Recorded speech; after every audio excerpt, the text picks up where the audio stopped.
Habari ndugu mpendwa ambaye unasikia hapa. Leo nataka niongee kuhusu jambo fulani ambalo linahusu watumishi wengi wa Mungu. Ni kuhusu namna ambayo tuliachiwa. Yaani kazi ambayo tuliachiwa na Mungu tuifanye namna gani? Watu wengi sasa hivi wanahubiri venye ambavyo wanajisikia wenyewe, lakini wamesahau yale ambayo Mungu alituamuru sisi tuseme. Bwana asifiwe. Yesu alituagiza kwamba anaenda zake mbinguni.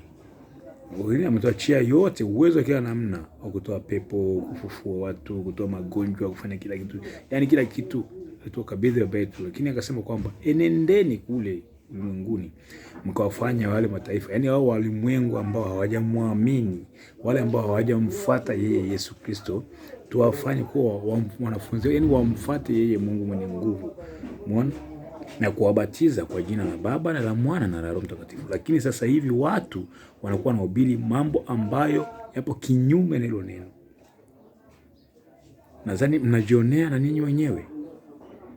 Ukisoma Mathayo sura yake ya 4 mstari wa 17, utaangalia Yesu alianza kuhubiri nini. Mathayo sura ya 4 mstari wa 17.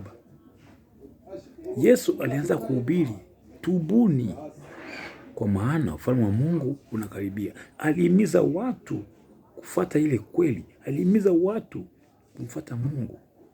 Lakini cha kushangaza leo hii watu sasa wamekuwa ni toa utabarikiwa, pokea.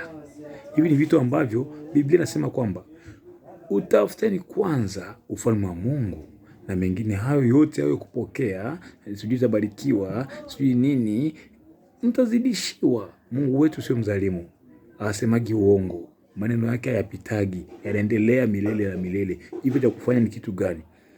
Tuhamasishe watu ili waweze kumfuata Yesu. Tuhamasishe watu ili waweze kufuata ile kweli. Kwa maana mimi ni njia, kweli na uzima.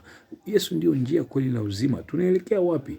Alisema kwamba tunaangamia kwa kukosa maarifa, na ni kweli. Acha tuangamie. Tunafuata vitu ambavyo vinatuzidi, vitu ambavyo vinatushinda hata sisi wenyewe uwezo wetu. Leo hii watu wanaua watu mama zao, wanaua watoto wao. Mtu unamzaa mtoto wako unamuua. Yaani vitu ambavyo vinakushinda, lakini kwa Yesu ni vitu rahisi sana. Ni kufuata mapenzi yake tu. Ndugu mpendwa, ukifuata mapenzi ya Yesu, hata uwe wapi baraka zitakufuata. Baraka zinakutafuta. Uko wapi? Niko Kongo, nakuja huko huko. Uko wapi? Niko Tanzania, nakuja huko. Baraka zinakutafuta. Bwana asifiwe. Tufundishe ile ambayo Mungu alituachia. Watu waweze kuokoka. Asilimia nyingi sasa hivi duniani, watu wengi wanaangamia. Watu wengi wanaangamia kwa sababu ya fedha, pesa hakuna tena. Na ukiangalia, ulikuwa ukishika sana pesa, sasa hivi na ukataa, unaanza kuona kwamba utanidharau, nilikuwa na pesa bila hivi. Lazima nifanye jambo hapo, unaenda kwa waganga, unaanza kwenda mafilimasoni, unaanza kwenda kwa mchawi, unatoa roho za watu, unaua viumbe ambavyo Mungu aliviumba kwa sababu tule nyama, tushibe. Wewe unaenda kutoa kafara, unatupa kile kiwiliwili. Watu wana njaa, wanateseka. Ndugu yangu, tutubu dhambi zetu. Waliochukiana ombeni misamaha.